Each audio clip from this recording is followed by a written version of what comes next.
Hello mister Raghav. बस अब थोड़ी देर की बात है, आपके सामने आपका नया चेहरा होगा। वो चेहरा जिसे आपके और मेरे अलावा कोई नहीं पहचानता।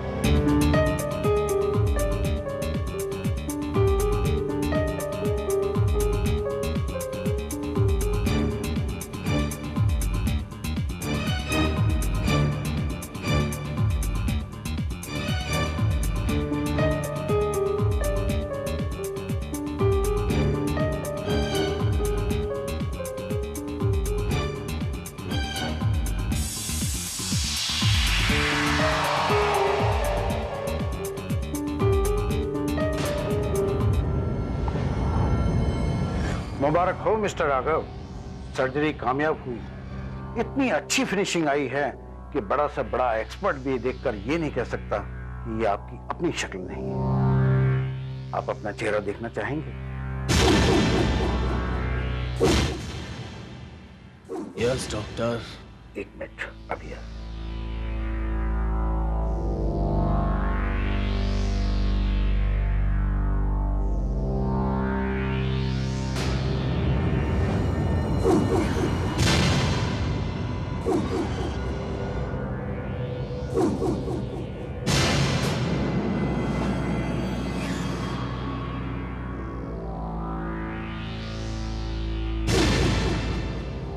सचमुच आप तो इनाम के हकदार हैं। यस।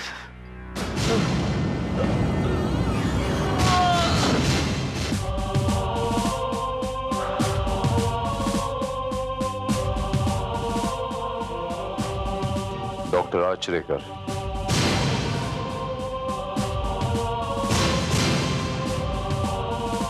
छह साल पहले एक एक्सपर्ट सर्जन के रूप में जाना जाता था, मगर 6 साल पहले ही इसकी डिग्रियां छीन ली गईं, क्योंकि मोटी रकम की लालच में ये नॉन क्रिमिनल्स की प्लास्टिक सर्जरी किया करता। डिग्री छीन गई लेकिन धंधा नहीं छोड़ा।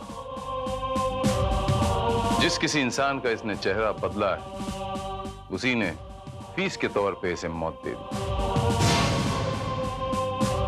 वो इंसान जिसकी इसने शक्ल बदली है, वो अपना कोई राजदार नहीं चाहता था। That's why। तो सब इस मर्डर वेपन को लेबोरेटरी में फिंगरप्रिंट्स के लिए भेज दो। सर, उस पुराने चेहरे के बारे में ना सही, लेकिन नए चेहरे के बारे में मालूमात हासिल करने में हमें थोड़ी मदद मिल सकती है। शायद कोई सुराग मिल जाए।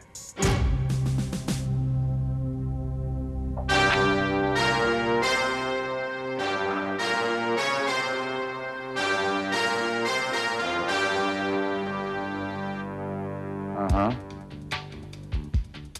तो नाइफ पर पाए गए फिंगरप्रिंट्स राघव सक्सेना के हैं। राघव सक्सेना? आपका मतलब उस साइकिल किलर से तो नहीं है सर? वही श्रीवास्तव, वही खूनी वहशी दरिंदा जिसका 8 महीने पहले शहर में बहुत आतंक था और जिसका हमारे पास एकमात्र गवाह था, उसकी खुद की बीवी पायल सक्सेना। लेकिन सर, वो तो पागल खाने में था। कोर्ट में उसके वकील ने साबित कर दिया था कि उसकी मेंटल स्टेटस ठीक नहीं है और उसे पागल खाने भिजवा दिया गया था। वो पागल खाने से भाग गया श्रीवास्तव। वो आदमी पागल खाने से फरार हो गया है, तो उसे पकड़ना वैसे ही मुश्किल था, ऊपर से वो अपना चेहरा बदल के शहर में घूम रहा है। He has changed his face, Srivastava. आपका मतलब ये कि उसने अपना चेहरा बदल दिया है? सर, ये बहुत खतरनाक बात है। वो वहशी कातिल खुलेआम शहर में घूम रहा है और तो और सर, हमारे पास उसे पहचानने का और कोई तरीका भी नहीं रह गया अब।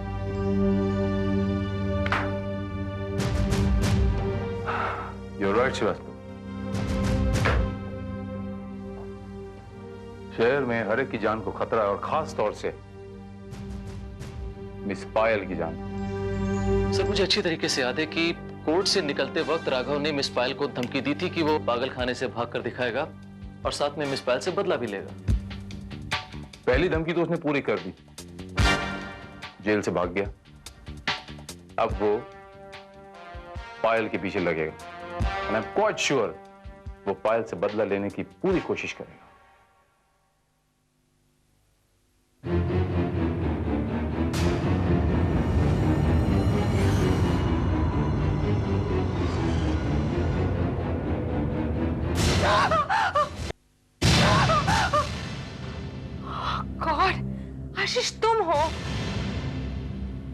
तो तुम्हें क्या लगा कि राघव सक्सेना आ गया है? प्लीज आशीष, उस इंसान का नाम मत लो। तुम्हें नहीं पता उसने मुझे कितना टॉर्चर किया है। 2 महीने में जो उसके साथ रही थी, ये भयानक थे कि मैं... कम ऑन पायल, अब तुम उस राघव सक्सेना को एक बुरा ख्वाब समझकर भुला दो। मेरा प्यार तुम्हें वो खुशियां देगा जो तुम चाहोगी। फिर भी आशीष, पता नहीं मुझे ऐसा क्यों लगता है कि राघव सक्सेना वापस आ गया है। मैंने पहले ही कहा था पायल, ये देखो,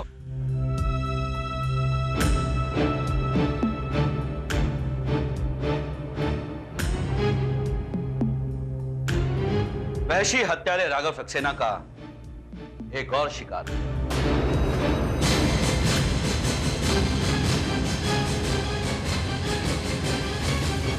ओह माय गॉड आशीष, अब क्या होगा? घबराओ मत पाली, वो तुम्हारे आसपास भी नहीं फटकेगा। अगर वो तुम्हारे पास आया और पहचान लिया गया तो उसे फिर वहीं पहुंचा दिया जाएगा जहां से वो भाग कर आया। पहचाना जाएगा तब तो।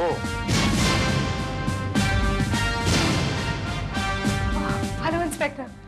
मैंने सोचा कि चल के आपको आगाह कर दूं, लेकिन पता चला कि आप आशीष के घर में हैं, तो मैं यहाँ चला है। वो क्या है इंस्पेक्टर, ये आशीष है, मैं इनसे बहुत जल्द शादी करने वाली हूँ। Congratulations. Thanks inspector Bharat. और ये मुकेश है,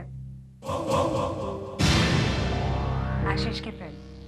मैं सिर्फ आशीष का ही दोस्त नहीं पायल, बल्कि तुम्हारा भी तो दोस्त हूं। Of course, Mukesh. Inspector Bharat, अगर ये खून राघव सक्सेना ने किया है, ये वाकई बहुत खतरनाक बात है। और उससे भी ज्यादा खतरनाक बात यह है मिस्टर मुकेश, आशीष के दोस्त और मिस पायल के भी दोस्त मुकेश की उस राघव सक्सेना ने प्लास्टिक सर्जरी से अपना चेहरा बदल लिया। क्या? जी हाँ, और उसके इस नए चेहरे के बारे में कोई नहीं जानता। अगर वो आपके सामने भी आ जाए, बिल्कुल पहचान नहीं पाएंगे।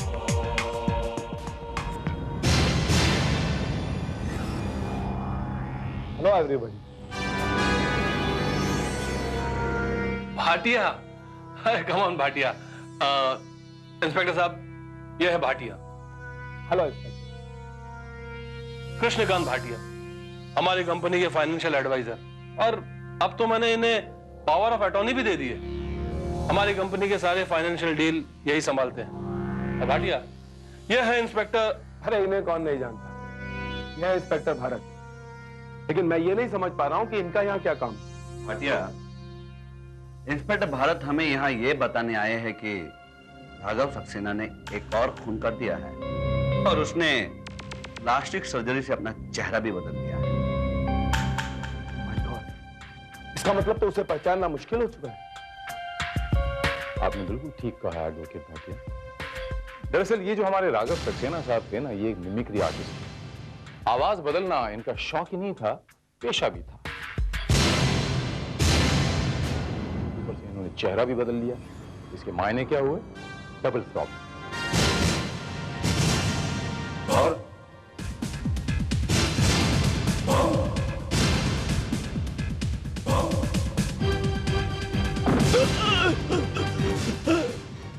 कौन हो तुम?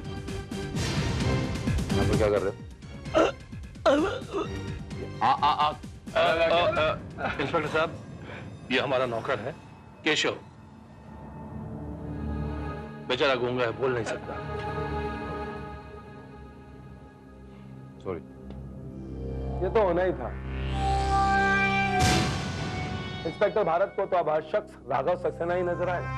जी हाँ एडवोकेट भाटिया साहब, मुझे हर आदमी राघव सक्सेना ही नजर आएगा जब तक वो पकड़ा नहीं जाता। और मुझे पूरी उम्मीद है वो बहुत जल्द पकड़ा जाएगा।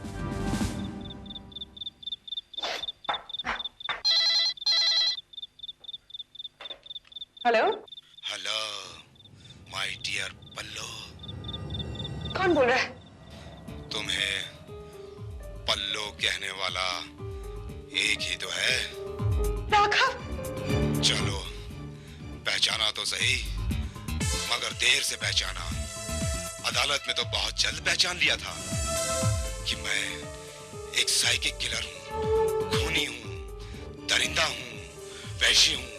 हाँ? राघव, वो मेरी मजबूरी थी। जानता हूँ, अच्छी तरह जानता हूँ, लेकिन तुम एक बात कान खोल कर सुन लो। अब जिंदगी में तुम्हें आशीष नहीं मिलेगा। अगर तुम मेरी ना हो सकी तो मैं तुम्हें किसी और की भी नहीं होने दूंगा। पल्लो, आखिर तुम चाहते क्या हो? तुम्हें और आशीष की मौत। हेलो,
पाली,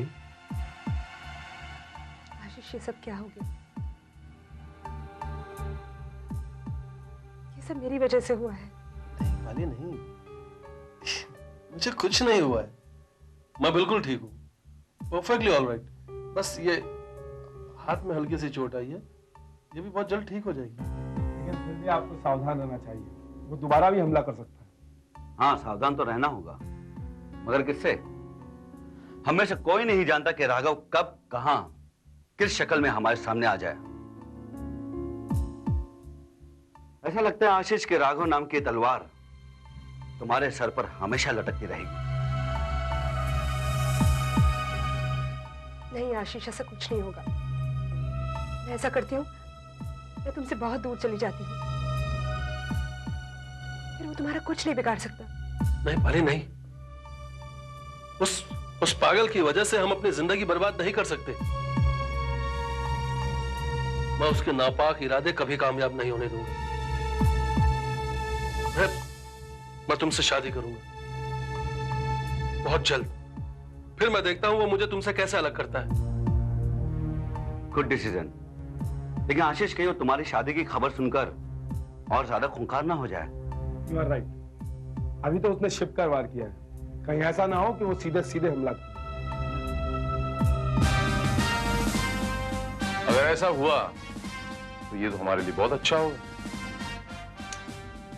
इस इंसान ने जो आप लोगों के मन के अंदर एक खौफ सा पैदा कर दिया है, इस खौफ को निकालने का बस ये तरीका है कि जल्द से जल्द पुलिस के शिकंजे में हो, और जब तक वो सामने आकर वार नहीं करेगा पकड़ा नहीं जाएगा। लेकिन वो तो मिस पायल, ये इंसान सिर्फ आप लोगों के लिए नहीं, अभी पूरे समाज के लिए एक नासूर बन चुका है। और मैं आपको यकीन दिलाता हूं मिस पायल कि बहुत जल्द ये पुलिस के शिकंजे में हो। मैं आप लोगों के लिए एक टाइट सिक्योरिटी का बंदोबस्त करता हूं कि कोई परिंदा भी पर नहीं मार सकता। That's great. That's great, inspector Bharat. Pali, Pali, हम कल ही शादी करेंगे।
वाह,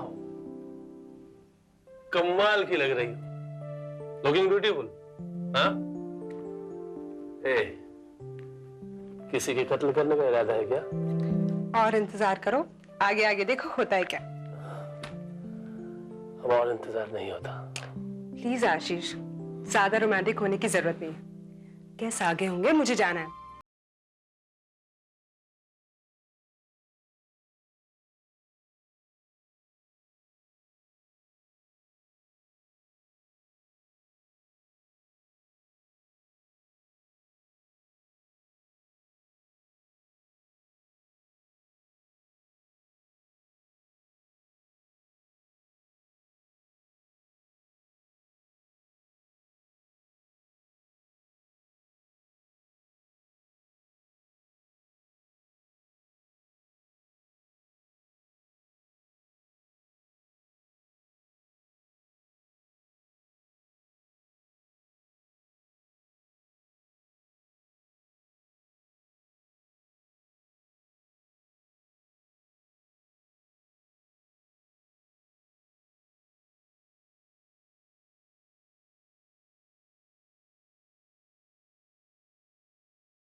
देखा इंस्पेक्टर भारत,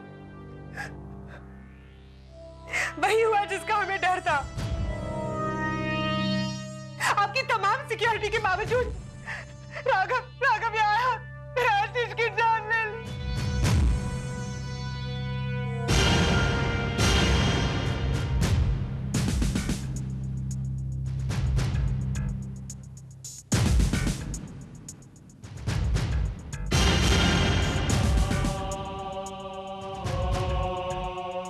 लेकिन सर, हमारे आदमियों ने पार्टी में न तो किसी आउटसाइडर को आते हुए देखा और न ही यहां से किसी को बाहर जाते हुए। क्या मतलब है आपका? क्या आशीष का कत्ल किसी भूत प्रेत ने किया है? मैं यकीन के साथ कहता हूं इंस्पेक्टर भारत कि यह कत्ल राघव ने ही किया है।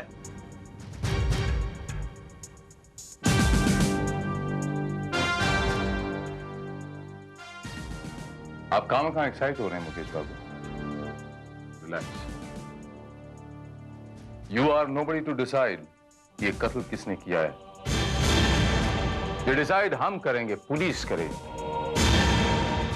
क्या आशीष मेहरा का खून राघव सक्सेना ने किया है या किसी ने मौके का फायदा उठाने की कोशिश की? इस मर्डर वेपन की फिंगरप्रिंट्स रिपोर्ट के बाद यह फैसला हो जाएगा। आपको क्या लगता है इंस्पेक्टर, कातिल ने अपने फिंगरप्रिंट्स इस पर छोड़े होंगे? एडवोकेट भाटिया, अगर ये कत्ल राघव सक्सेना ने किया है तो आई एम क्वाइट श्योर उसने मर्डर वेपन से अपने फिंगरप्रिंट्स मिटाने की कोशिश नहीं की होगी, because that is his style. Inspector Bharat, अगर चाकू पर फिंगरप्रिंट्स ना मिले तो आप सब लोग शक के दायरे में आते हैं।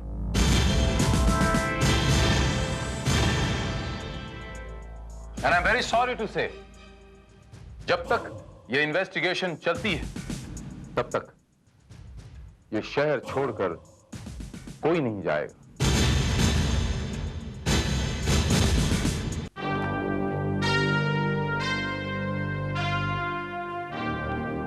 Excuse me sir, murder weapon पर राघव सक्सेना के ही फिंगरप्रिंट्स पाए गए। इस बात से साफ जाहिर है कि वो कत्ल भी राघव सक्सेना ने ही किया होगा। लेकिन ये कैसे हो सकता है श्रीवास्तव? हमने आशीष मेहरा को इतनी सिक्योरिटी दे रखी थी, बंगले पे इतने सारे गार्ड से हमारे। सर, ये भी हो सकता है कि राघव बाहर से ना आया हो, पार्टी में ही मौजूद रहा हो, किसी मेहमान की शक्ल में। लेकिन श्रीवास्तव, जहां तक हमें इंफॉर्मेशन है, उस पार्टी में गिने चुने लोग ही थे, जाने पहचाने। सर, मुझे ऐसा लगता है कि राघव ने किसी ऐसे ही जान पहचान वाले शख्स का चेहरा हासिल किया होगा आशीष और पायल के नजदीक आने के लिए। ये हो सकता है शिवा, क्योंकि जिस तरीके से आशीष मेहरा का मर्डर हुआ है, लगता ऐसी है कि किसी अंदरूनी इंसान ने यह काम किया है जो पार्टी में मौजूद था। मुझे उस पार्टी में मौजूद हर एक इंसान का फिंगरप्रिंट्स चाहिए श्रीवास्तव। शायद ये फिंगरप्रिंट्स कातिल तक पहुंचने में हमारी मदद करें। मैं जानता था कि यह काम राघव सक्सेना के अलावा और कोई कर ही नहीं सकता।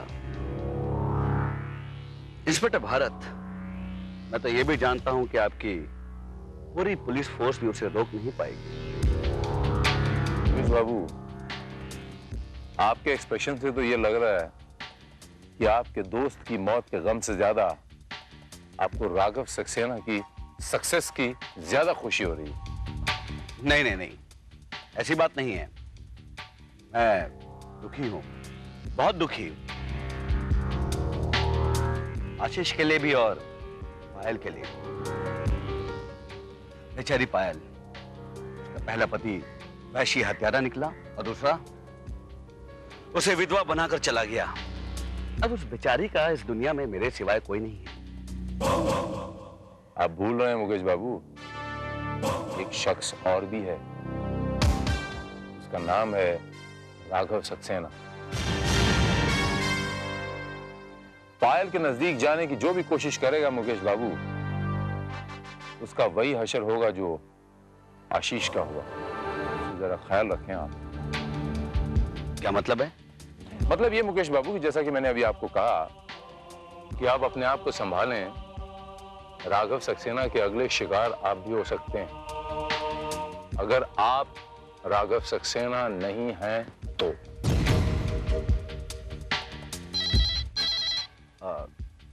एक्सक्यूज मी, शायद मेरे डायरेक्ट लाइन पर कोई फोन आया है। क्यों?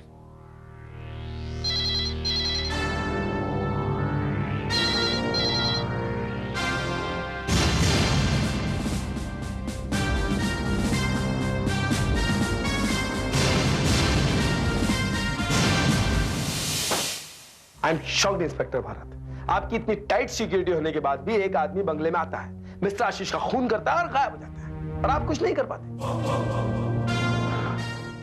मुझे पूरा यकीन है एडवोकेट भाटिया कि कातिल बाहर से नहीं आया। क्या मतलब?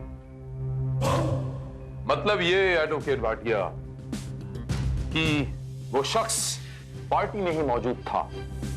लेकिन इंस्पेक्टर भारत, मिस्टर आशीष का खून राघव सक्सेना ने किया है। पार्टी में मौजूद कोई भी शख्स भला उनका खून क्यों करे? हो सकता है एडवोकेट भाटिया कि पार्टी में ही राघव सक्सेना मौजूद था। जी हाँ। अब देखिए ना एडवोकेट भाटिया, पार्टी में मौजूद किसी भी शख्स के लिए कितना आसान है कि वो आशीष के बेडरूम तक जाए, उसका खून करे, बनिस्बत इसके कि कोई शख्स बंगले के बाहर से आए, क्योंकि बंगले में टाइट सिक्योरिटी थी। लोग इंस्पेक्टर भारत, जहां तक मुझे याद है सभी लोग उस वक्त पार्टी में ही मौजूद थे, और खास तौर पर उस वक्त जब मिसेस मेहरा उस पार्टी में आई। एडवोकेट भाटिया, आशीष के बेल बजाने के 5 मिनट के बाद केशव इसके बेडरूम में दाखिल हुआ। अब उस 5 मिनट के वक्फे में ये सारी की सारी हरकत हुई है। अब पार्टी से अगर कोई 5 मिनट के लिए बाहर चला जाए तो क्या फर्क पड़ता है ना एडवोकेट भाटिया? आप कहां से चलिए बताइए। देखिए इंस्पेक्टर भारत, उस वक्त सब लोग पार्टी एंजॉय कर रहे थे। अब मैं आपको एग्जैक्टली कैसे बता दूं कि कौन कहां पे था? एग्जैक्टली एडवोकेट भाटिया, यही तो मैं कह रहा हूं आपसे। उस वक्त सब लोग पार्टी एंजॉय कर रहे थे कि आप कैसे बता सकते हो कि कौन कहां था? और आप साबित क्या करना चाहते हैं इंस्पेक्टर भारत? आपके कहने का मतलब कि मैं राघव सक्सेना हूं?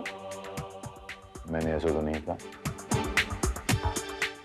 आप ये पगड़ी अपने सर पे क्यों बांध रहे हैं? Relax, don't get excited. बहुत जल्द पता चल जाएगा एडवोकेट भाटिया कि एक्चुअल राघव सक्सेना कौन है। जहां तक मुझे याद है, जब मैं आशीष को ऊपर छोड़कर आई थी तो पार्टी के सारे गेस्ट यही मौजूद थे।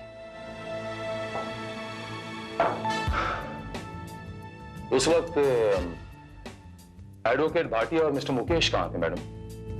वो भी वहीं थे, मगर ये आप क्यों पूछ रहे हैं? वो इसलिए पूछ रहा हूं मैडम कि हो सकता है कि राघव सक्सेना ने किसी ऐसे शख्स का चेहरा अपनाया हो जो शख्स आपके और आशीष मेहरा के करीब है। तो आप ये कहना चाहते हैं कि उन दोनों में से कोई एक राघव है? क्वाइट पॉसिबल, क्योंकि उन दोनों की कदकाठी राघव से काफी मिलती जुलती है। अच्छा ये बताइए मैडम कि इन दोनों को आपने आशीष के बेडरूम के आसपास आते जाते देखा या मंडराते हुए? नहीं, मगर मेरे बाद केशव जरूर गया था। केशव? जी, तब तक तो शायद आशीष की हत्या हो चुकी थी। शायद। अगर आप माइंड ना करें तो मैं ये गिलास अपने साथ लेके जा सकता हूं? इसका आप क्या करेंगे? वो आपको बहुत जल्द पता चल जाएगा। Sure, I don't mind. शुक्रिया।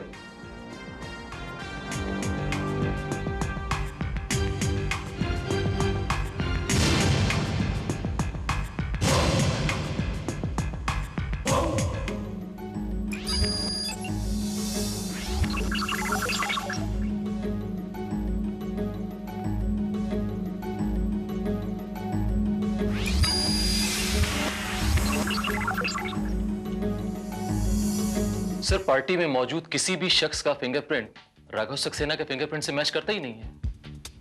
बड़ी अजीब बात है सर कि इतनी टाइट सिक्योरिटी को लांग कर राघव सक्सेना अंदर आता है और फिर मर्डर करके गायब भी हो गया। Very strange. यह श्रीवास्तव, वाकई वेरी स्ट्रेंज। कहीं कुछ गड़बड़ जरूर है श्रीवास्तव। वो गड़बड़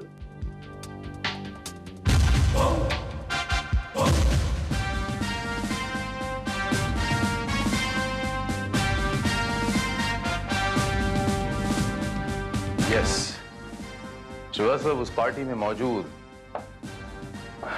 हर एक शख्स के फिंगरप्रिंट्स नहीं लिए गए थे। लेकिन सर, हमने बाकायदा हर शख्स के फिंगरप्रिंट लिए और उसे मैच भी करवाया। एक शख्स ऐसा है श्रीवास्तव जिसके फिंगरप्रिंट्स नहीं लिए गए थे, और वो शख्स है खुद आशीष Mehra.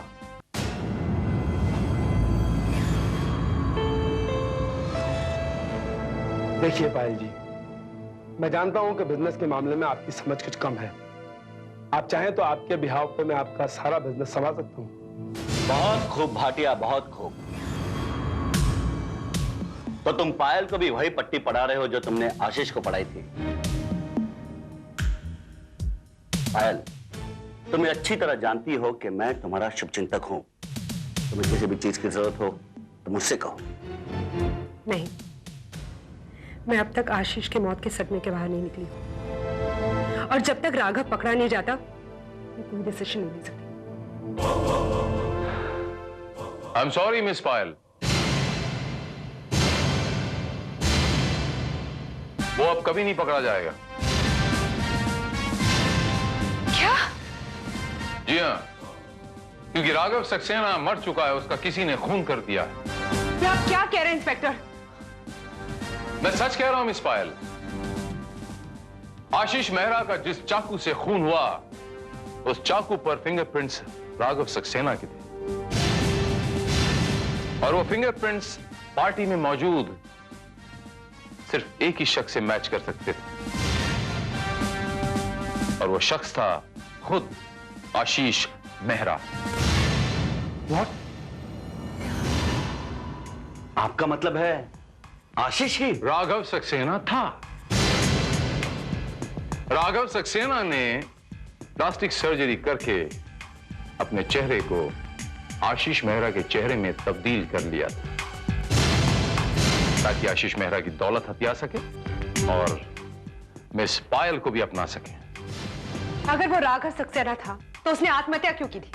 I just can't believe this. I'll make you believe.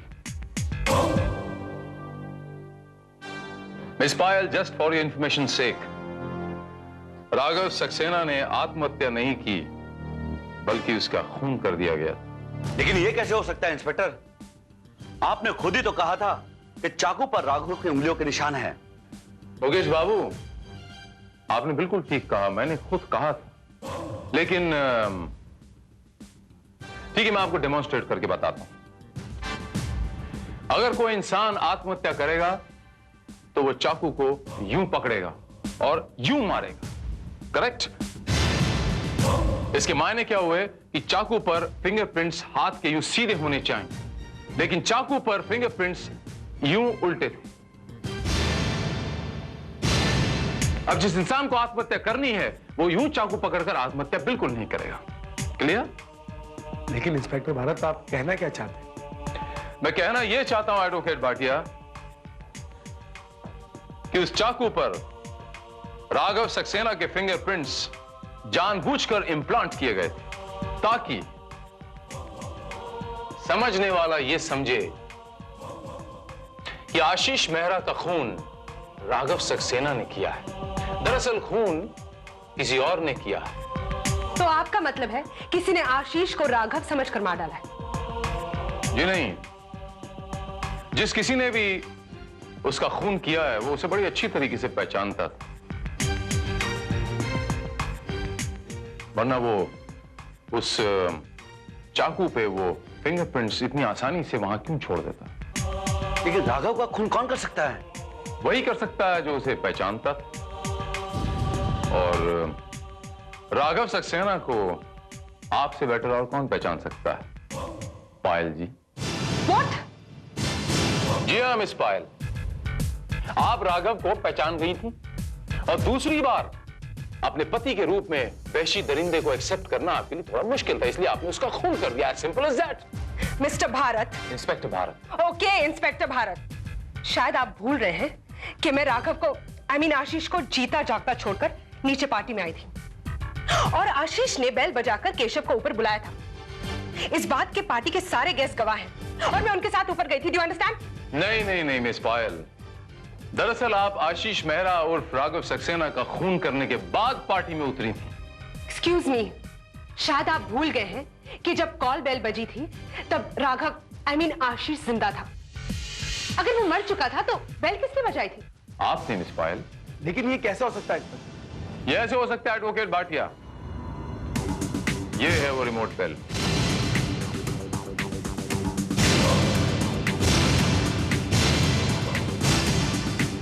जिसे आप कहीं से भी इस्तेमाल कर सकते हैं। तवज्जो दें।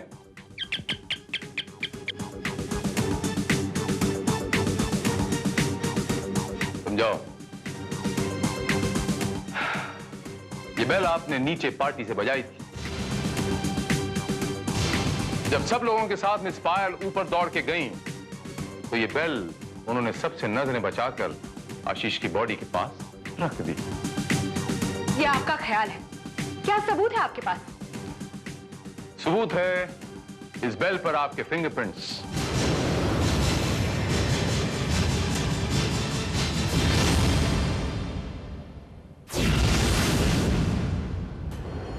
अगर इस बेल को किसी और ने इस्तेमाल किया होता तो उसके फिंगरप्रिंट्स इस पे मौजूद होते मिस पायल, लेकिन किसी और के फिंगरप्रिंट्स इस पे नहीं है, क्योंकि सिर्फ आपने इसे इस्तेमाल किया था, सिर्फ आपने।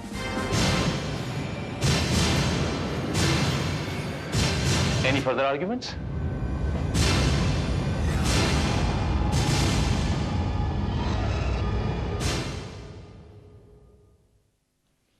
इंस्पेक्टर साहब, वो एक खतरनाक दरिंदा था।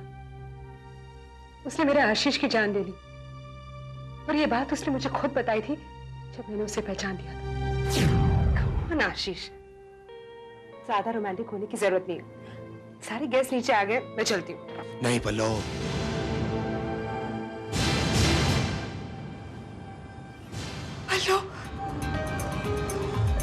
पल्लो, आई लव यू पल्लो। ये नाम से तो सिर्फ मुझे राघव बुलाता था।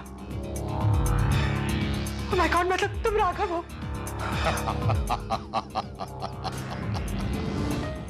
पहचान लिया? अगर तुम राघव हो तो आशीष कहाँ है? उसे तो मैंने उसी दिन ऊपर पहुंचा दिया था जिस दिन मैं अस्पताल पहुंचा था।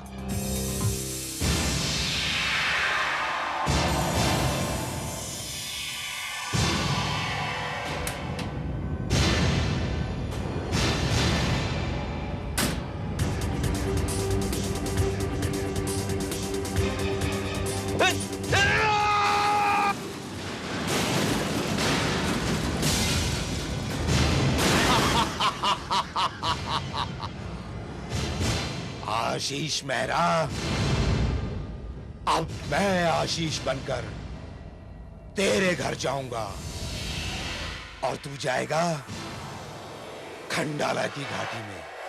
अब जो तुम्हारे सामने खड़ा है वो तुम्हारा पहला पति राघव सक्सेना, जिसे तुमने डाइवोर्स दिया था।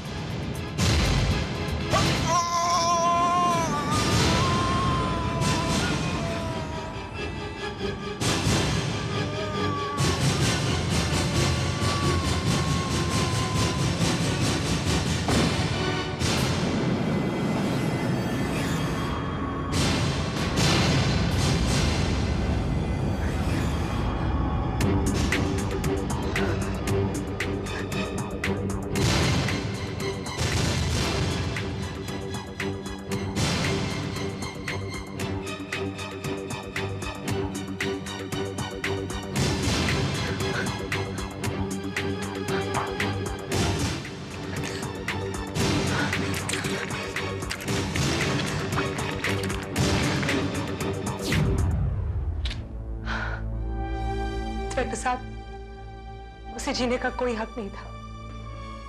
वो एक पागल दरिंदा था। उसे मारकर मैंने आशीष के मौत का बदला ले लिया। ओह गॉड। गलत। आपने आशीष मेहरा उर्फ राघव सक्सेना का खून सिर्फ दौलत के लिए किया है पायल जी, सिर्फ दौलत के लिए, वरना आप इस असलियत को कभी छुपाने की कोशिश नहीं करती। वो तो किसी पागलपन में, किसी जुनून में खून किया करता था, लेकिन आपने पूरे होशो हवास में किसी का खून किया है।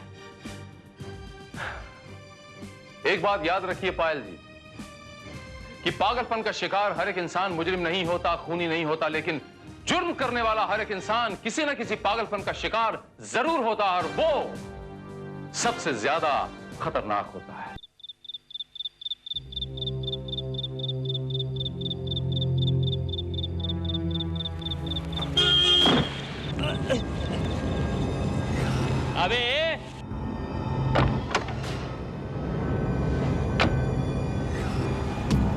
अबे ओए, अंधा है क्या? दिखाई नहीं देता क्या? मैं तो अंधा नहीं हूँ, लेकिन लगता है तेरी आंख पे दौलत की चर्बी बहुत जड़ गई है। क्यों? तुम गाड़ी वाले गरीबों को कीड़े मकोड़े समझते हो क्या? एक तो गलती करता है, ऊपर से बकवास कर रहा है। अगर तुझे मरने का इतना ही शौक है तो ट्रेन के नीचे जा। ज्यादा बात नहीं करने का। क्या करेगा तू? कम ऑन भावेश, छोड़ो ना उसे, हमें देर हो रही है, चलो। नहीं मीना, ऐसे लोगों को सबक सिखाना ही पड़ेगा। एक तो गलती करते, ऊपर से दादागिरी करते हैं।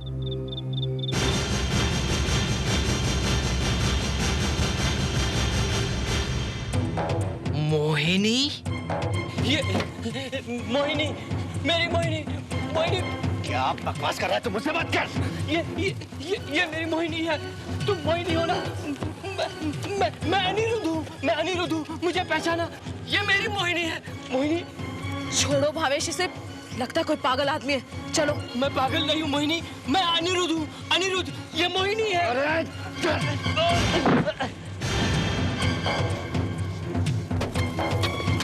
मोहिनी, मोहिनी, मोहिनी, तुम मैं अनिरुद्ध हूँ। मोहिनी, मोहिनी, मोहिनी।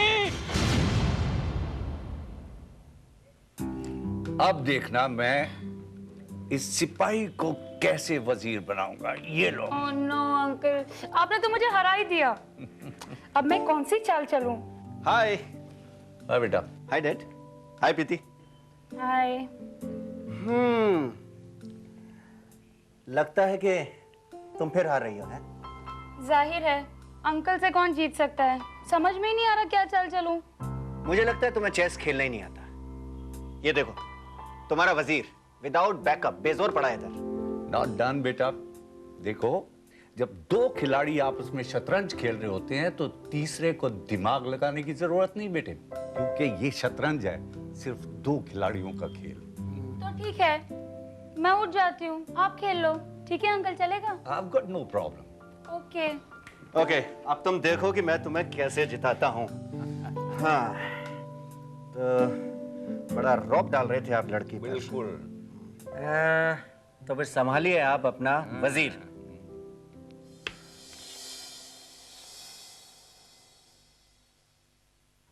बेटा, इस गेम का एक रूल है कि अपनी चाल चलने से पहले दूसरा क्या चाल चलने वाला है ये देख लेना चाहिए। अब देखो मैं क्या चाल चलता हूं। ये रहा शय और ये मात।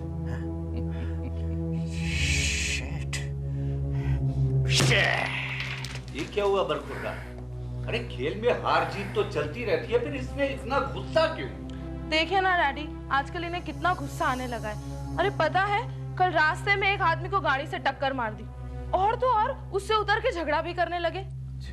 वाह भावेश, तुम और झगड़ा? क्यों भावेश, बहू ठीक कह रही है क्या?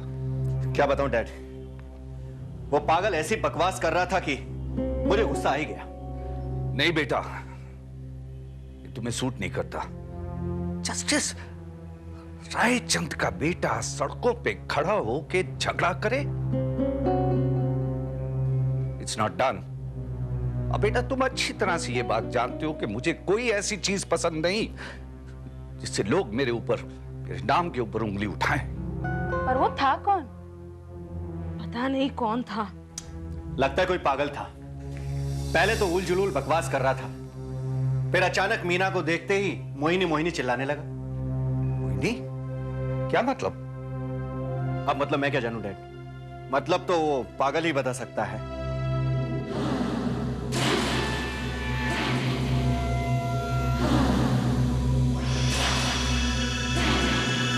मोहिनी!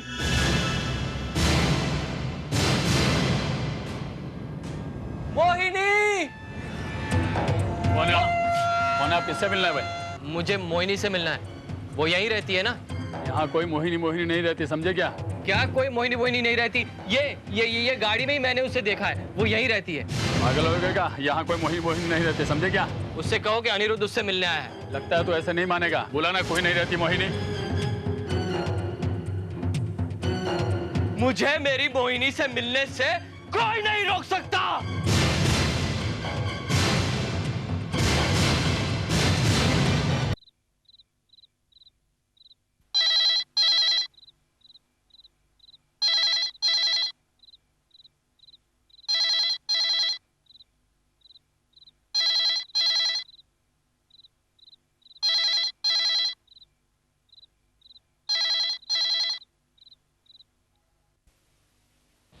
हेलो, मोहिनी, कौन बोल रहा है? मैं तुम्हारा अनिरुद्ध। आखिर मैंने तुम्हें ढूंढ ही निकाला ना मोहिनी। क्या मोहिनी लगा रखा है? मैं मोहिनी नहीं हूँ, समझा तुमने? क्या किसका फोन है? भावेश, वो पागल, उसे हमारा नंबर कैसे मिल गया? देखो, मैं तुम्हारा पीछा इतनी आसानी से नहीं छोड़ूंगा मोहिनी। लगता है तेरी शामत आई है, इसीलिए तू मेरे घर पर मेरी बीवी को फोन करने की हिम्मत कर रहा है। ना भावेश साहब, मैंने तो अपनी मोहिनी को फोन किया है। मोहिनी मेरी जिंदगी है, मैं उसके बिना जी नहीं सकता। अच्छा ठीक है, इतना ही प्यार है ना तुझे अपनी मोहिनी से, तो सामने आकर बात करना। भावेश साहब, मैं तो आपके सामने ही खड़ा हूं, जरा खिड़की से बाहर तो आकर देखिए।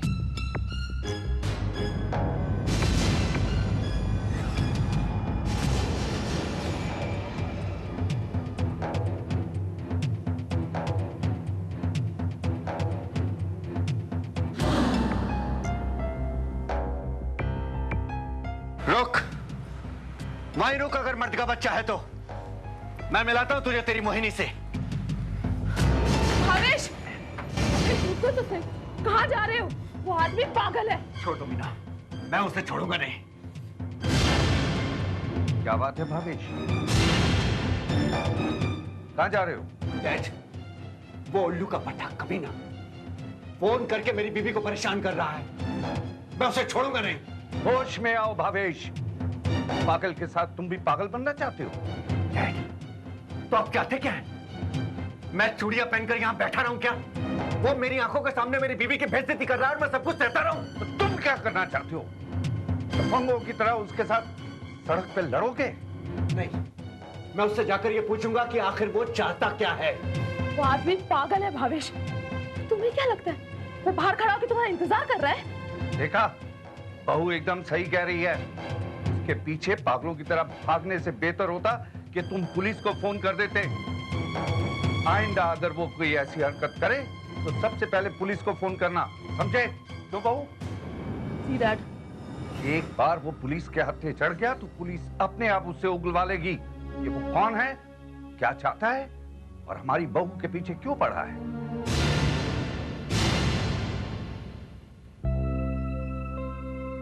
सच बता मीना, क्या तू उस आदमी को नहीं जानती? कैसी बातें कर रही है प्रीति? अरे मैंने उस आदमी को उस एक्सीडेंट से पहले कभी देखा ही नहीं, और मुझे तो खुद समझ नहीं आ रहा कि उसे मेरे घर का पता, यहाँ तक कि फोन नंबर कैसे मिला।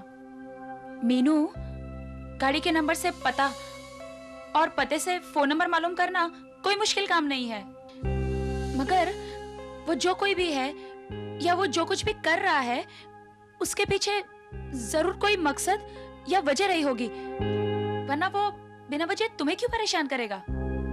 मेरी तो कुछ भी समझ में नहीं आ रहा प्रीति कि मैं क्या करूं।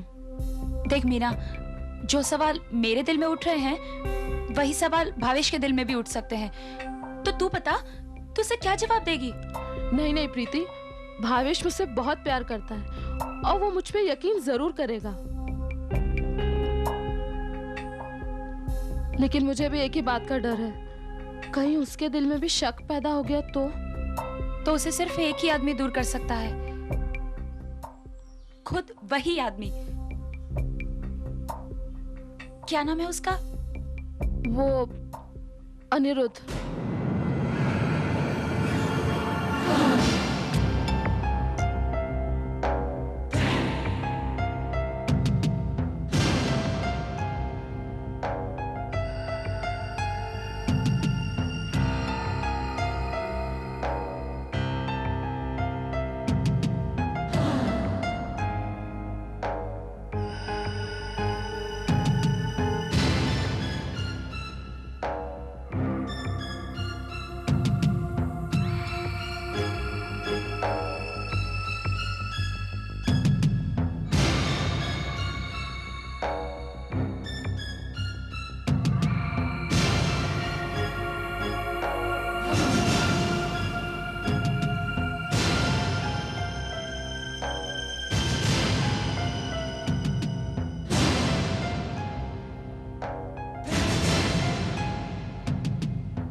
कौन है?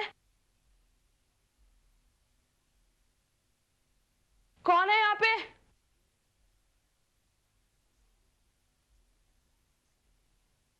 कौन है?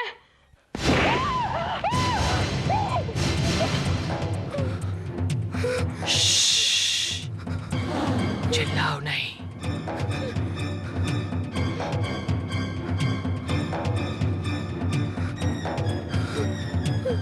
मोहिनी, तुम मुझे धोखा नहीं दे सकती। नहीं, तुम मुझे इस तरह छोड़कर नहीं जा सकते। चलो मेरे साथ। नहीं, छोड़ो मुझे, छोड़ो मुझे, भावेश, छोड़ो मुझे, भावेश, छोड़ो मुझे, छोड़ो मुझे। मीना! मीना! मीना! क्या हुआ? वो यहाँ आया था भावेश। कौन? वो पागल यहाँ आया था। उसने मुझे जान से मारने की धमकी दी है भावेश। बलबीर! जी साहब। मौत जी साहब, तुम लोग यहाँ पहरा देते हो या सोते रहते हो? एक आदमी घर में घुस के चला आता है, तुम्हें पता नहीं चलता? क्या बात है भावेश? घर में चोर घुसा है? चोर नहीं डैड, वो एक पागल। What? हाँ डैड, आप उसकी हिम्मत तो देखिए। आज वो घर में घुस आया, उसने मीना को जान से मारने की धमकी दी। जो आदमी इस तरह से घर में घुस सकता है, वो तो किसी का कत्ल भी कर सकता है। यानी कि पानी अब ना हद से ज्यादा गुजर चुका है। पुलिस को फोन करना ही पड़ेगा। लेकिन पुलिस को फोन करने से पहले बहू, मैं तुमसे पूछना चाहता हूं, क्या वाकई तुम उस आदमी को नहीं जानती? नहीं डैड, मैंने उस आदमी को पहले कभी नहीं देखा।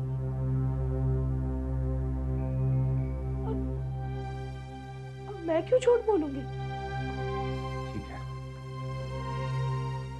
पुलिस ही उस पागल का पता करेगी कि वो कौन है और क्या चाहता है।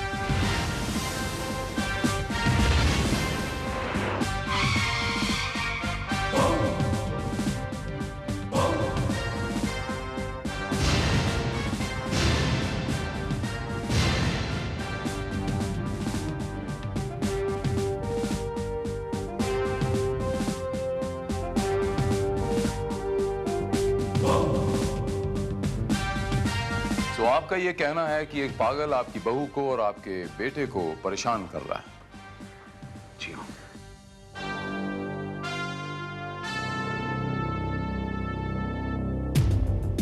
आपका नाम मीना है? जी। मीना जी, आप उस पागल को पहचानती हैं, जानती हैं? नहीं नहीं इंस्पेक्टर साहब, ना मैंने पहले उसे कभी देखा है और ना ही उसका नाम सुना है, तो फिर मिलने का तो सवाल ही पैदा नहीं होता। Are you sure? Yeah, I'm damn sure. तो फिर वो आप ही के पीछे क्यों लगा हुआ मीना जी? यही तो हम जानना चाहते हैं इंस्पेक्टर भारत की, आखिर वो पागल चाहता क्या है?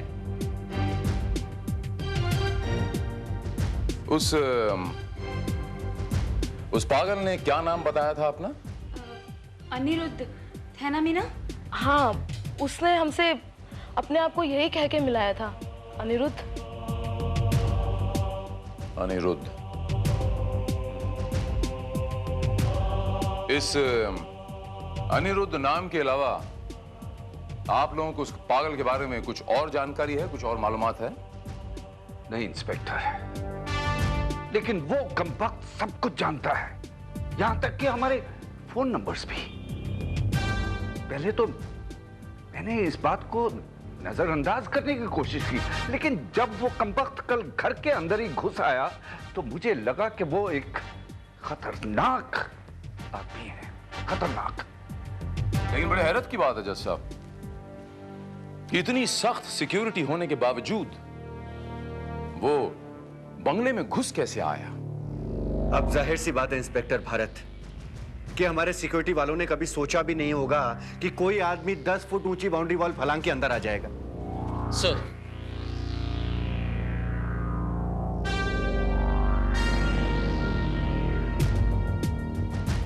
ये पर्स हमें बाउंड्री वॉल के दूसरी तरफ से मिला है। इसमें ये तस्वीर भी है और इसके पीछे एड्रेस भी लिखा हुआ है।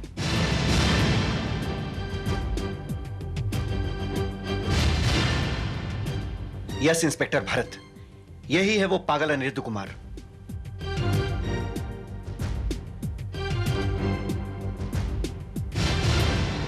Anirudh Kumar, care of 7/130 DN Nagar, Mumbai. Yes inspector Bharat, crime branch. कहिए, कैसे आना हुआ? मैं यहाँ सच्चाई जानने आया हूँ। कैसी सच्चाई? यही कि आप रिटायर्ड जज रायचंद जी की बहू मिसेस मीना रायचंद को हैरेस क्यों कर रहे हैं? आखिर आप चाहते क्या हैं? आप सच्चाई जानना चाहते हैं ना? जी हाँ। आइए मेरे साथ। चलिए। आइए, ये देखिए।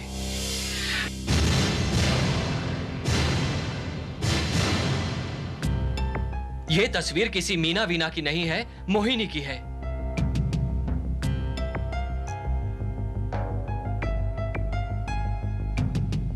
मोहिनी, मेरी मोहिनी, जो आज एक बड़े घर की बड़ी बहू बनकर बैठी है।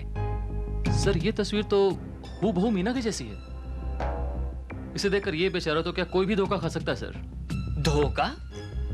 जी हाँ, मुझे ऐसा लगता है रायचंद बाबू कि आपको आपकी मोहिनी और मिसेस मीना रायचंद की शक्ल हूबहू मिलती है, इसलिए यकीनन आपको कुछ न कुछ धोखा जरूर हुआ है। नहीं इंस्पेक्टर भारत, धोखा मुझे हुआ नहीं है, मुझे दिया गया है। मोहिनी ने मुझे धोखा दिया है। मैं जानता हूं कि वो मीना नहीं, मोहिनी है। ऐसा है अनिरुद्ध बाबू, आप जो भी समझते हो, लेकिन फिलहाल वो किसी और से शादी कर चुकी है, किसी और की बीवी है, कानूनन। किसी और की बीवी? इंस्पेक्टर भारत, वो किसी और की बीवी हो ही कैसे सकती है जब तक मेरा और उसका तलाक ही ना हुआ हो? क्या मतलब है आपका? मतलब ये कि मेरी और मोहिनी की पहले से शादी हो चुकी है। हम दोनों ने लव मैरिज किया था। आर्य समाज मंदिर में हमारी शादी हुई थी। वो मुझसे बहुत प्यार करती थी, मगर साल भर में ही उसके दिमाग से प्यार का भूत उतर गया। ठीक है अनिरुद्ध बाबू, ये जो आपने इतनी लंबी चौड़ी कहानी सुनाई, एक मिनट के लिए मैं इस पे यकीन कर भी लूं, लेकिन आपके पास इस बात का कोई सबूत है कि आपकी इससे शादी हुई है? कोई कागज पत्र वगैरह, कोई सर्टिफिकेट तो होगा आपके पास? हाँ, मैं आपको हमारा मैरिज सर्टिफिकेट दे सकता हूं।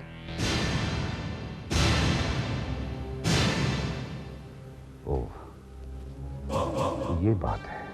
जी हाँ, ये बात है जज साहब।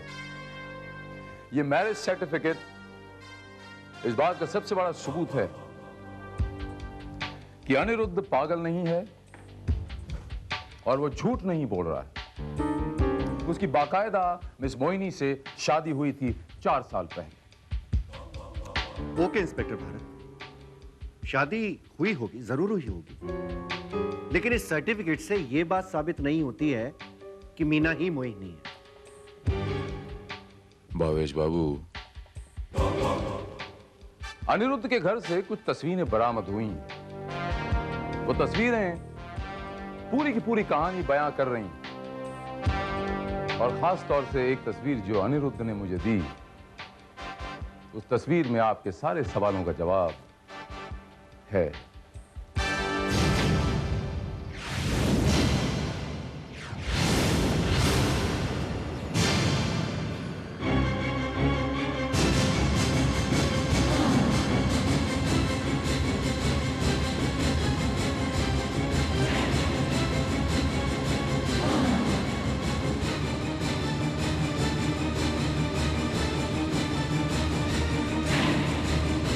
माय गॉड, मीना पहले से शादीशुदा है? नहीं डैडी, ये सब झूठ है। ये तस्वीर मेरी नहीं है। मैंने इस आदमी से कभी शादी नहीं की। ये तस्वीर मैंने कभी नहीं खिंचवाई।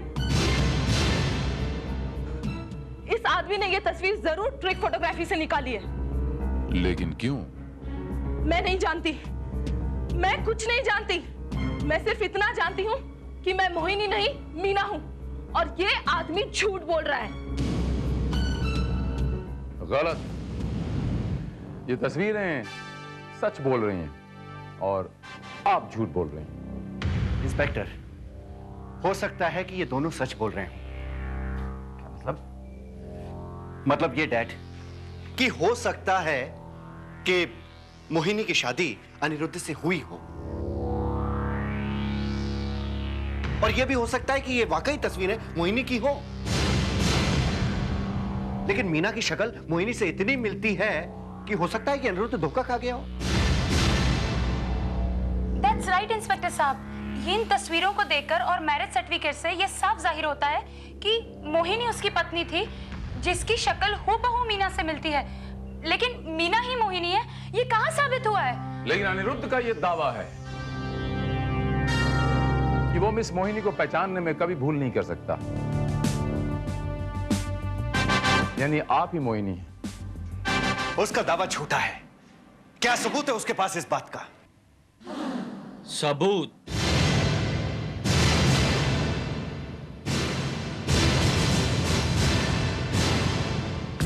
मैं हूं। तुम?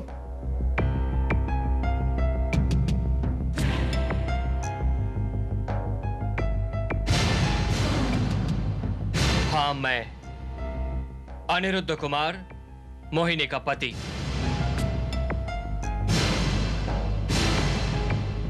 मैं जानता था कि आप लोग ये सवाल जरूर उठाएंगे, लेकिन मैं ये भी जानता हूं कि इस सवाल का जवाब सिर्फ मैं दे सकता हूं, सिर्फ मैं। है ना मोहिनी? मैं कोई मोहिनी वोहिनी नहीं हूं। देखो अनिरुद्ध, मुझे तुमसे हमदर्दी है दोस्त, लेकिन तुम एक बात अपने दिमाग में अच्छी तरह से बिठा लो कि ये मेरी पत्नी मीना है। सुन रहे हो तुम? ये मीना है मेरी पत्नी, मोहिनी नहीं है। हमदर्दी तो मुझे आपसे है भावे साहब, क्योंकि मैं अपनी मोहिनी को पहचानने में गलती नहीं कर सकता। तुम्हारे कहने से क्या होगा मिस्टर अनिरुद्ध? ये मीना है या मोहिनी, ये तुम कैसे साबित कर सकते हो? साहब, जिस औरत के साथ मैंने अपनी जिंदगी के 4 साल निकाले हों उसके बारे में बहुत ज्यादा तो नहीं, लेकिन काफी कुछ जानता हूं। मैं इनके बारे में कोई ऐसी बातें बता सकता हूं जो सिर्फ एक पति जानता है। ये बिल्कुल बजा फरमाया आपने। इंस्पेक्टर भारत, ये क्या कह रहे हैं आप? घबराइए मत भावेश साहब। अगर मेरी बातें सुनने के बाद आपको यह लगे कि मैं झूठ बोल रहा हूं तो मैं आपकी बातों को चैलेंज भी नहीं करूंगा और चुपचाप यहां से चला जाऊंगा, लेकिन सच जानने के बाद आप भी झूठ नहीं बोल पाएंगे। नहीं नहीं भावेश, ये आदमी तुम्हें बहकाने की कोशिश कर रहा है। रुक जाओ बहू, अगर तुम वाकई में मोहिनी नहीं हो तो ये शख्स तुम्हारे बारे में कुछ भी नहीं बता पाएगा, कुछ भी नहीं। भावेश, इससे अपने कमरे में ले जाओ, इससे पूछो, देखो क्या कहते हैं। आओ।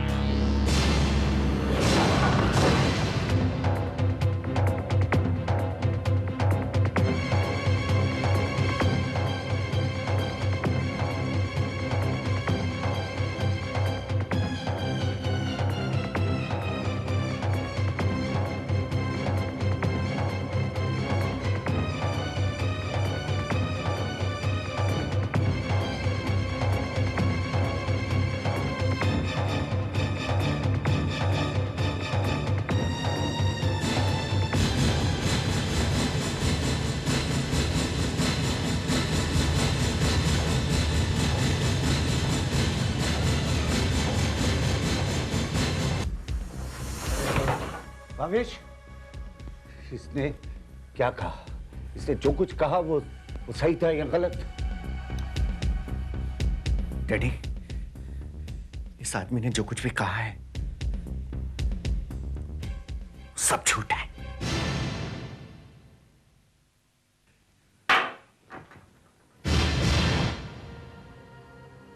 सच सच बताओ भावेश, इस आदमी ने जो कुछ कहा है वो गलत है या सही? डैडी, इसने जो कुछ भी कहा है वो सच है, लेकिन मैं ऐसा नहीं मानता। मीना मेरी पत्नी है और मैं अपनी पत्नी को अच्छी तरह से जानता हूं। पागल हो गए हो तुम, पागल। हमारा दिमाग खराब हो गया। अरे किसी और की पत्नी को तुम अपनी पत्नी कैसे मान सकते हो? आओ। नहीं डैडी, मैं इसकी पत्नी नहीं हूं। पर आप लोग क्यों इसके बात पे विश्वास कर रहे हैं? ये आदमी फ्रॉड है, फ्रॉड। अरे अगर इसे मेरे बारे में कुछ बातें पता चल गई, इसका मतलब ये तो नहीं कि ये मेरा पति हो गया। मोहिनी, तुम क्यों अपने आप को और इन लोगों को धोखा देने की कोशिश कर रही हो? देखो, तुम मुझे धोखा दे सकती हो मगर अपने आप को नहीं। क्या मतलब?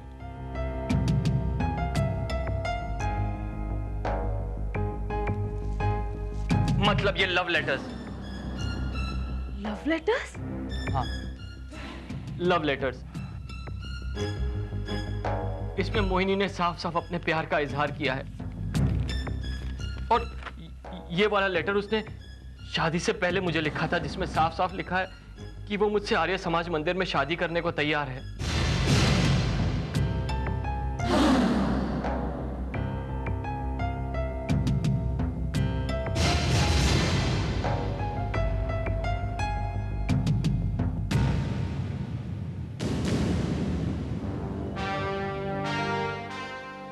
मीना जी, ये लेटर्स आपने लिखे हैं? माय गॉड, ये तो बिल्कुल मेरी जैसी हैंडराइटिंग है। लेकिन इंस्पेक्टर साहब, मैंने ऐसे कोई लेटर नहीं लिखे। ये मेरी हैंडराइटिंग की नकल की गई है। नकली क्या है और असली क्या है ये पहचानना बहुत आसान होता है मीना जी, जब असली सामने हो। मीना जी, मुझे आपकी हैंडराइटिंग का एक स्पेसिमेन चाहिए, नमूना चाहिए। क्या मतलब? मतलब ये भावेश बाबू कि अब हमारे हैंडराइटिंग एक्सपर्ट्स इस बात का फैसला करेंगे कि ये लेटर्स वाकई में मिसेस मीना ने लिखे हैं या नहीं।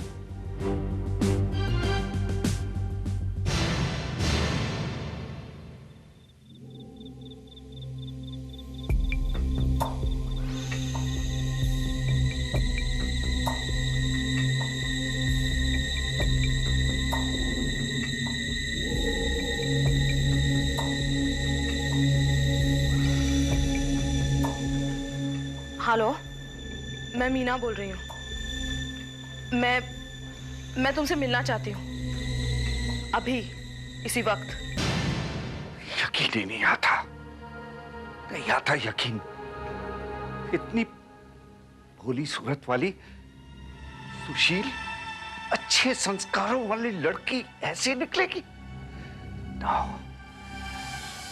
काश मुझे पहले पता होता तो मैं अपने भावेश का रिश्ता किसी ऊंचे पैसे वाले और इज्जतदार खानदान में कराता। रिलैक्स जैसा, रिलैक्स, जस्ट रिलैक्स। हो सकता है कि हैंडराइटिंग एक्सपर्ट्स की रिपोर्ट अनिरुद्ध को झूठा और आपकी बहू को सच्चा साबित कर दे। रिपोर्ट आती ही होगी जज साहब। एक्सपर्ट की रिपोर्ट आ गई है सर, ये रही रिपोर्ट। और रिपोर्ट के मुताबिक वो लव लेटर और मीना की हैंडराइटिंग दोनों एक है।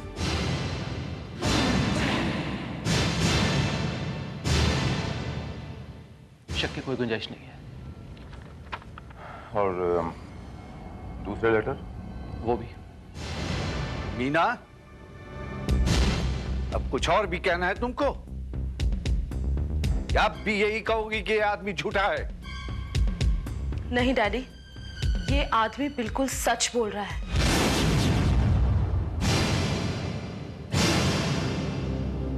यही मेरा पति है, मेरा पहला पति।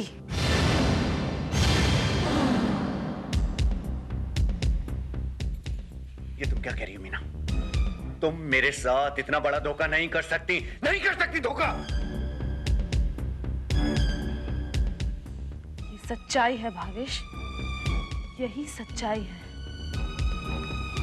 और मीना, तुमने ये बात मुझसे भी छुपाई रखी, आखिर क्यों? जो भी हो, अब वो सच्चाई सामने आ ही गई है। जी हाँ,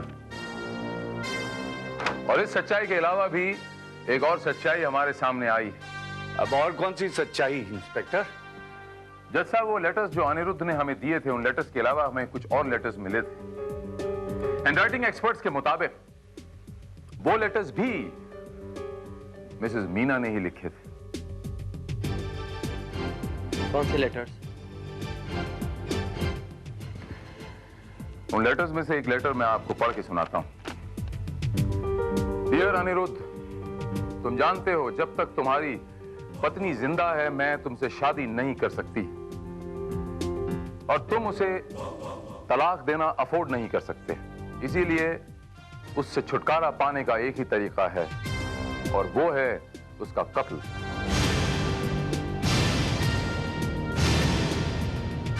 और ये दूसरा लेटर भी आपके सामने पढ़ के सुनाता हूं, जरा तवज्जो दें।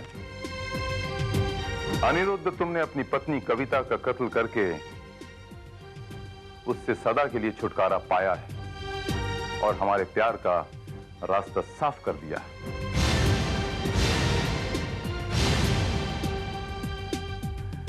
और अब हमें मिलने से कोई नहीं रोक सकता।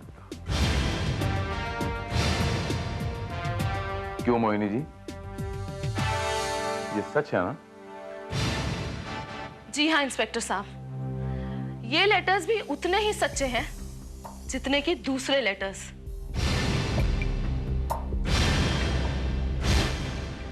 अनिरुद्ध ने मेरी खातिर अपनी बीवी कविता का खून किया ताकि वो मुझसे शादी कर सके। नहीं, ये झूठ बोल रही है। इंस्पेक्टर भारत, मैंने किसी का खून नहीं किया। क्या ये सच नहीं है अनिरुद्ध बाबू कि आपकी पत्नी का नाम कविता था? हाँ, मगर अब वो कहाँ है अनिरुद्ध बाबू? मर चुकी है। कैसे? एक्सीडेंट हुआ था उसका। एक्सीडेंट नहीं इंस्पेक्टर साहब, उसका कत्ल हुआ था। और कत्ल किया था अनिरुद्ध ने। ये झूठ बोल रही है, झूठ बोल रही है ये। आप झूठ बोल रहे हैं अनिरुद्ध बाबू। अनिरुद्ध बाबू, आप ये भूल रहे हैं कि जो खत ये साबित करते हैं कि मिसेस मीना आपकी पत्नी मोहिनी है, वही खत ये साबित करते हैं कि आपने आपकी पत्नी कविता का खून किया है। जैसा मेरे ख्याल इतने सारे सबूत काफी होंगे इस शख्स को फांसी के फंदे तक लटकाने के लिए। ये लेटर्स, ये सारे लेटर्स झूठे हैं। इनमें लिखी हर बात झूठी है।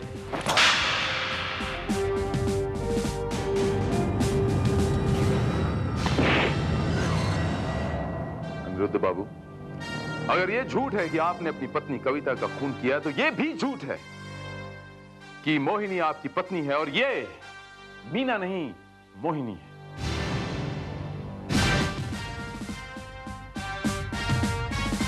अनिरुद्ध बाबू, speak up. I said speak up.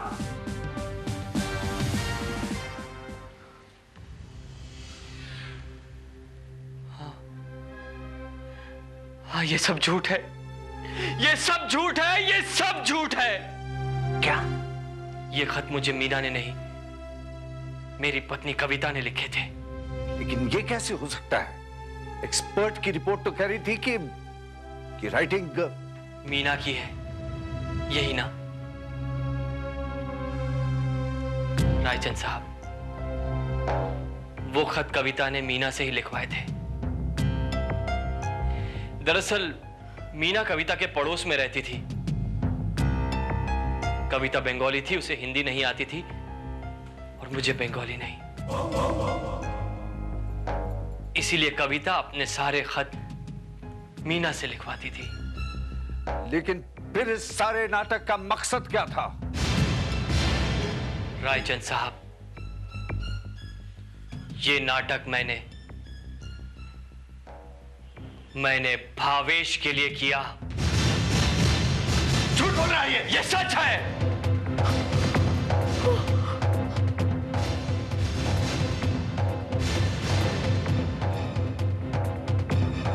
Raichand साहब, कुछ दिनों पहले भावेश साहब से मेरी मुलाकात हुई।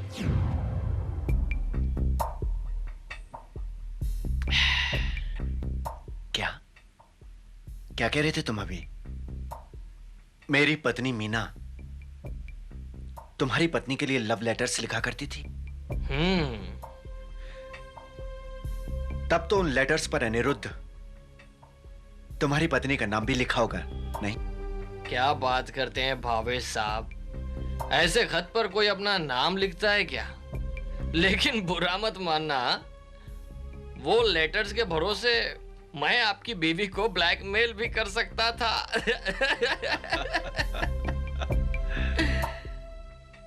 एक बात बताओ अनिरुद्ध, तुम बहुत समझदार आदमी हो। तुमने बहुत अच्छा किया कि उस समय ब्लैकमेल नहीं किया, वरना जानते हो तुम लाखों रुपए से महरूम हो जाते। क्या मतलब? मतलब मैं समझाता हूं।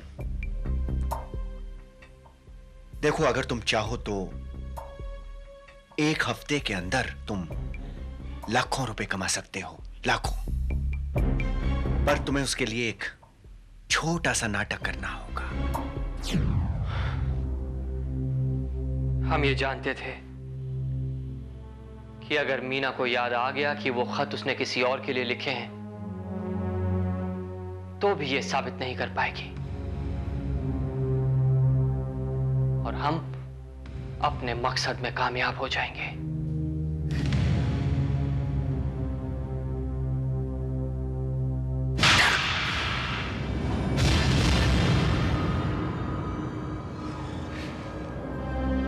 क्यों किया तुमने ऐसा? मैं पूछता हूं, क्यों किया तुमने ऐसा?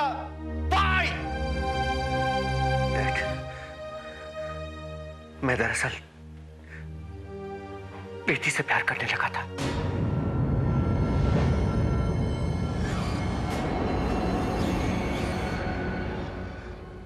मीना को तलाक देना चाहता था मैं।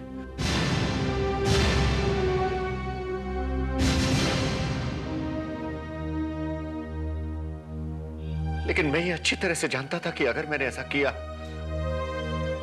तो आप मुझे अपनी जायदाद से ही नहीं बल्कि अपनी जिंदगी से भी बेदखल कर देंगे।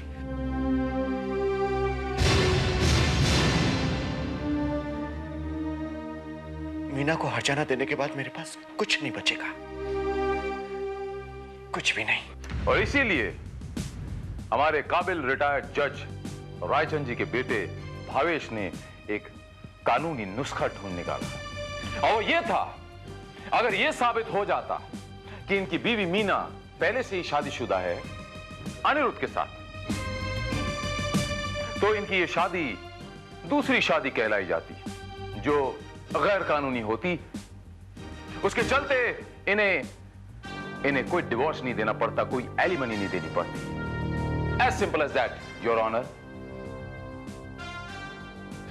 वो तो अच्छा हुआ कि मुझे कल कविता की याद आ गई और मैंने इंस्पेक्टर भारत को फोन पे सारी असलियत बता दी, नहीं तो ये अपने मंसूबे में कामयाब जरूर हो जाते। भावेश!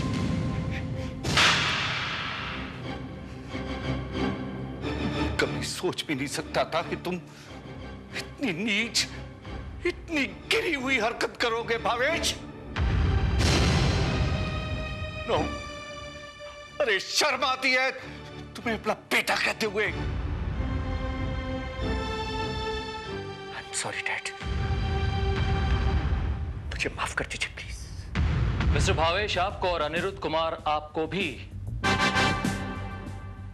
बेईमानी और फ्रॉड के जुर्म में गिरफ्तार किया जाता है। भावेश बाबू, धोखे और फरेब की जिस जमीन पर आप अपने चाहत और दौलत का जो ये महल खड़ा करना चाहते थे, दरअसल ये जमीन नहीं, एक दलदल है। एक ऐसी दलदल जो दौलत, शोहरत, चाहत, इज्जत सबको खा जाती है, सबको।